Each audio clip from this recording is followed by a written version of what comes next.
I hadn't planned to leave my apartment that morning. My laptop sat open on the kitchen table, emails waiting, half-done projects staring back like they always did. I could have sunk into the routine, let the day disappear the way so many had. But something tight and restless pressed at my chest, a quiet alarm I couldn't explain. I poured another coffee, checked my bank app. Nothing looked strange. Still, the feeling wouldn't lift. It made no sense. I'd handled my money online. For years. The Belmont Avenue branch was only a mile away, but I almost never went inside anymore. I stood at the window, watching the sun slide over the roofs, and a thought came out of nowhere, clear and firm. Go to the bank, I argued with myself. Why go? The bills were on autopay, the rent cleared, my freelance deposits landed without fuss. There was no reason to go. Yet the thought circled back, steady, insistent. By the third lap around my place, pretending to tidy, I gave in. I grabbed my bag. The drive was short. The streets hummed in the late morning lull. A couple of cars saw each light. A mother with a stroller. A man in a suit checking the time. I turned into the parking lot expecting the usual weekday bustle. Instead, it looked oddly empty. 2 cars, maybe. I cut the engine and sat there, telling myself I was wasting time. Even so, I got out. My fingers brushed my debit card inside my bag, the same card I'd carried since college. I thought of the years I'd built my thin independence piece by piece. Taking contract work, saving for my own place, pushing back when my parents claimed they knew best. Every gain had felt hard-won, and still somehow they managed to cast long shadows over my choices. I tried to lock that weight outside my mind the way I'd locked my door that morning, but as I smoothed the wrinkles from my blouse and walked toward the glass doors, the certainty in my gut tightened. I didn't know that crossing that threshold would tilt the ground under my feet. Inside, the air was cool and still, like a waiting room where time slows down. I expected a clerk at the counter, maybe someone sorting papers. Instead, I saw 2 familiar figures near the manager's desk. My parents. They were dressed like they had planned this hour carefully. My father in his navy blazer, pressed to a crease. My mother in a pale silk blouse she kept for important days. They stood close, calm, their voices low and careful. I slowed, instinct telling me to stay quiet and listen. A few words floated over before I could stop them. Our daughter doesn't recognize us anymore, my father said, smooth and reasonable. She forgets names, places, my mother added softly. We've consulted doctors. It's getting worse. We're only trying to protect her. She isn't capable of handling her finances alone. My stomach clenched, my breath jammed. They were talking about me like I wasn't alive, like I wasn't whole. The manager nodded along, flipping through a folder my father had handed him. From where I stood, hidden behind a tall divider, I could see the edge of a page with my name on it, Callista Mercer. My life turned into a neat file, a past tense version of me spoken for by the 2 people who raised me. They looked so composed, so certain, like kind guardians doing the hard but right thing. Anyone might have believed them. Maybe I would have too, if I hadn't been standing there, pulse racing, ears burning at every lie. I pressed my palm to the divider, grounding myself, because if I didn't, even I might start to doubt what I knew. I stepped forward, each footfall echoing across the polished floor, carrying me out of the shadows and into their scene. My shoes tapped sharper than I expected, snapping whatever spell they'd woven. My father's words stopped mid-sentence. My mother's hand froze on the desk. Both turned. Composure cracked. "Good morning," I said evenly, though my throat burned. The manager blinked, looking between us like he'd walked into a play and realized the lines no longer fit. My father recovered first, forcing a thin smile. "Callista, sweetheart, you weren't supposed to—" "Wasn't supposed to what?" I cut in. "Be here while you declare me unfit to manage my own life?" My mother's voice went gentle, the tone she used when I was small. "Darling, you've been under so much stress. Sometimes you forget things. We just wanted to make sure—" "I forget nothing," I said, louder than I meant to. The room went very quiet. I turned to the manager and held his gaze. My name is Callista Mercer. I am not under medical care. I have not given anyone guardianship. And I recognize my parents perfectly well. His mouth opened, then closed. He lifted the folder like it might break, offering it to me across the air. My fingers shook as I took it, but I didn't look away from the two people who had tried to rewrite me. My father's jaw went tight. "You don't understand," he said. "This is for your protection." I laughed once, sharp and empty. Protection for who? The silence that followed grew thick enough to taste. The manager excused himself, slipping into another office and leaving the three of us in a triangle none of us could ignore. I held the folder against my chest, feeling the weight of it like a verdict. Then I turned and walked toward the doors. Each step felt heavier than the last, but I kept going, carrying proof of their betrayal out into the light. Back home, I set the folder on my kitchen table. The laminate surface felt too small for what it held. I stood there a long time, palms flat against the wood like I was bracing against weather. Finally, I opened it. Neatly clipped documents. Medical notes, statements, forms I had never signed. The first page said I had progressive cognitive decline. Another showed signatures. Not mine, giving my parents control. Each sheet carried a stamp and a tone that made it sound finished, like the decision had already been made and filed away. My throat tightened as I read line after line, my name threaded through their lies. I remembered my father last winter, saying, "You keep forgetting where you put things," after I lost my keys. I had laughed it off. Now I saw the seed he'd planted. My mother's gentle voice when I told her I was juggling too many projects. "You've never been good with stress, Callista." It had felt like concern. Now it sounded like rehearsal. I turned another page and saw a date for an evaluation. That week, I'd been at a routine checkup and left with clean results. No decline, no warnings. Yet here, in black and white, was a stranger with my name. Frail, confused, incapable.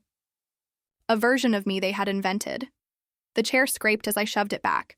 The folder sat open like a wound, bleeding trust over everything it touched.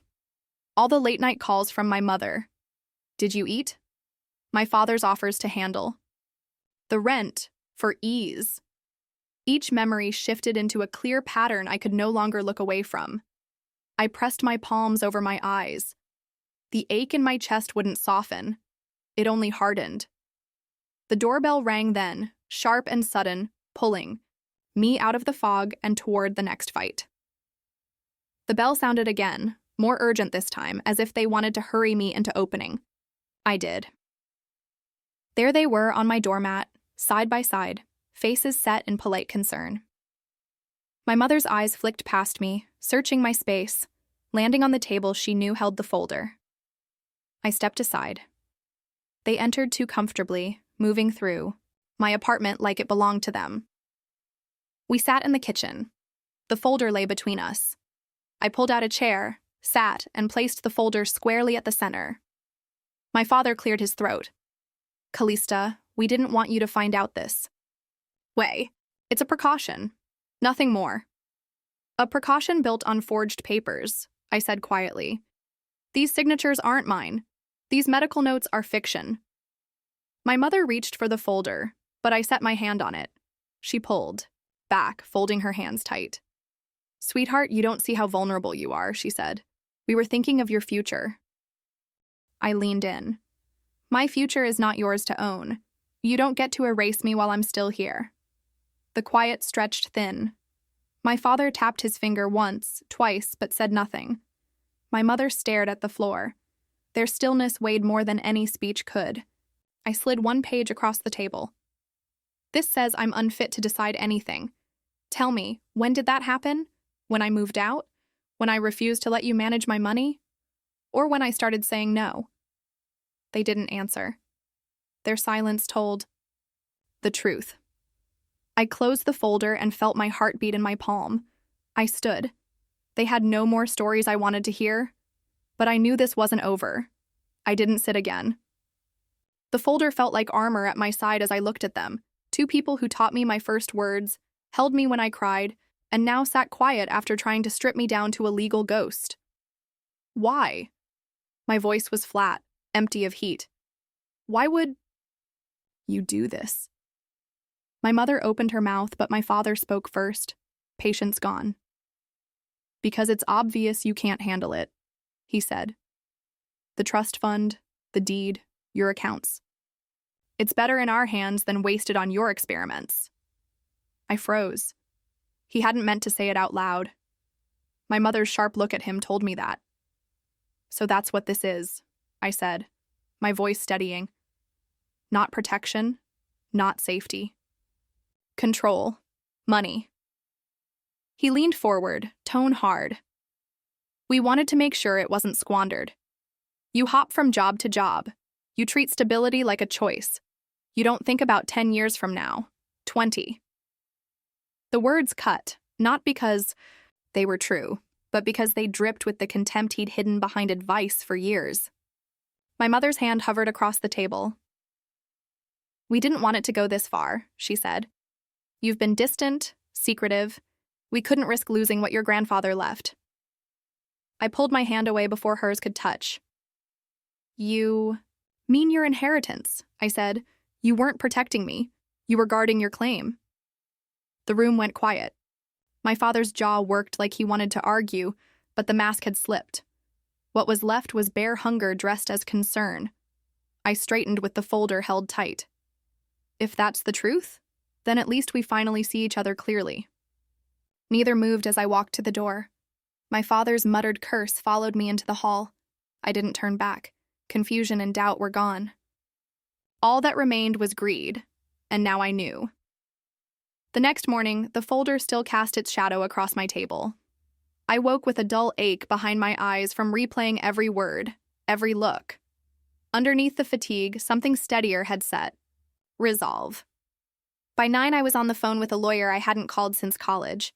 His voice was calm, professional. I heard the pause when I told him what my parents had done. Bring everything, he said. Every paper, every note. We'll sort it out. After I hung up, I called my financial advisor. That call was brisk and clean. I revoked every authorization tied to my parents, canceled transfers I hadn't noticed, reset every password. Each confirmation email felt like a lock turning. By noon, I sat across from my lawyer with the folder spread between us. He read fast, shook his head. These signatures are fraudulent, he said. The medical reports don't hold up. This won't stand in court. His certainty gave me the air I hadn't known I needed. Then came the question that felt heavier. Do you want to update your will? He asked. I hesitated, then nodded. Yes. Full revision. Redirect everything. To whom? My cousin Maris, I said. She's 12. Too young to be part of this. Too honest to understand betrayal yet. He wrote it down without comment. I pictured her gap-toothed smile and the way she hugged me like she meant it. Something inside me steadied. If my parents wanted me small and dependent, I would make sure their reach never touched her. When I left his office that evening, the sun was low and warm. My accounts, my will, my future, they were no longer within my parents' grasp. What remained was the conversation I still had to face at home. When I opened my door, they were there. My father stood by the window, arms crossed. My mother sat stiff at the table. The air was heavy and still, the kind that warns a storm is near even if the sky is clear. You've made a mess, my father said. No softness now, only irritation. Freezing transfers, calling lawyers. Do you think this ends well for you? I set down my bag and met his stare. It ends far better than the life you tried to write for me. His jaw hardened. We were protecting you. No, I said, placing fresh documents from my lawyer on the table. You were protecting your claim, and I know about the attempt to transfer my condo deed. You filed last month. Without me. He faltered. My mother's hand flew to her mouth. She didn't deny it. You forged signatures, faked evaluations, and tried to steal my home, I said. As of today, every guardianship claim is revoked. Every authorization is gone. You will not touch my life again, He took a step closer, voice low. You don't know what you're doing. I know exactly what I'm doing, I said. I'm ending this. The quiet that followed felt colder than shouting. My mother whispered, Callista, we only wanted... You wanted control, I said. And now you don't have it. They didn't move as I gathered the papers back into my bag. Their stillness felt eerie, like they were trying to picture the version of me who used to fold.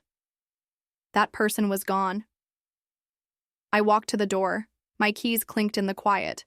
The next time we spoke, it would not be on their terms. I had barely closed. The door when the knock came, hard and fast. I opened it to their anger, stripped of polish. You're ungrateful, my father spat. We paid for your schooling, gave you a roof, and this is how you repay us? My mother's voice shook, her words sharp. You've always been reckless. We stepped in because you can't do this alone.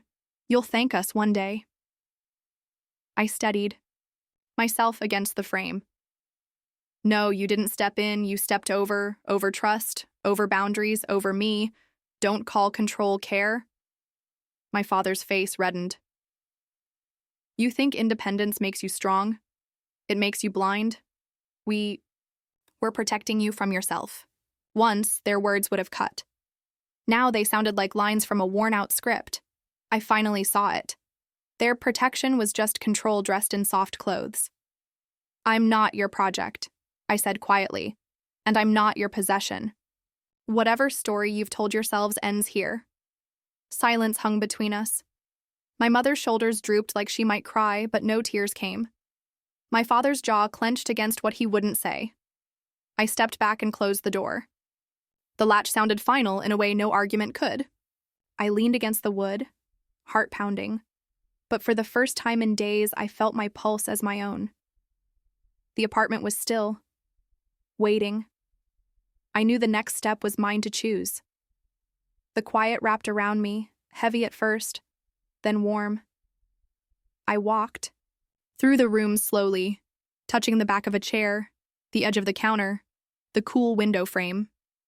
Everything here was mine, not just because I paid for it, but because I had defended it. The silence felt different now, not empty. True. I brewed tea and let it steep while I found my journal. Its pages held small pieces of me, lists, fragments, thoughts I never said out loud. I sat at the table where the folder had been and opened to a blank page. My pen hovered, then moved steady. Let no one define your mind who wouldn't trust your heart. The words came easily, more certain than anything I had written in years.